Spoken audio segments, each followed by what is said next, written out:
Магия напрямую связана с языками, так как представляет собой особый вид использования языка, предназначенного для изменения свойств мира. Можно напрямую связать магию расы ванов с санскритом, а расы асуров с ивритом. Следы языка двергов следует, видимо, искать в языках скандинавских народов, датском и шведском, а языка альвов среди языков народов Океании. С языками связана культура, способ накопления информации в изолированной социальной группе. Поэтому следы культур, в том числе магической традиции данных народов, двергов и альвов, следует искать среди фольклора народов, использующих эти языки.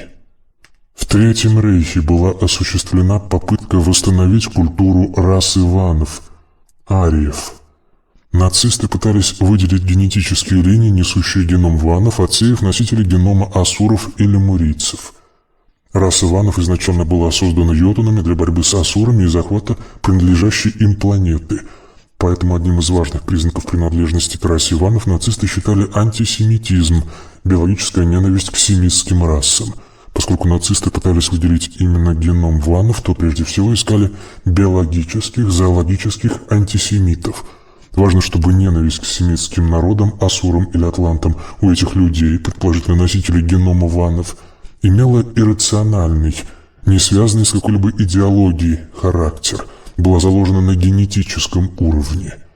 Таким образом, у нацистов борьба с евреями, один из семитских народов, сохранивших геном асуров в наиболее чистом виде, носила ритуальный и тестовый характер, направленный на выявление своих.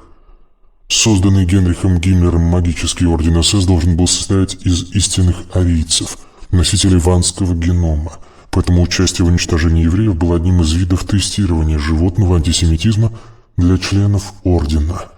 В конце войны для союзников, познакомившихся с концлагерями нацистов, принадлежность к ордену СС была прямым доказательством участия в уничтожении людей.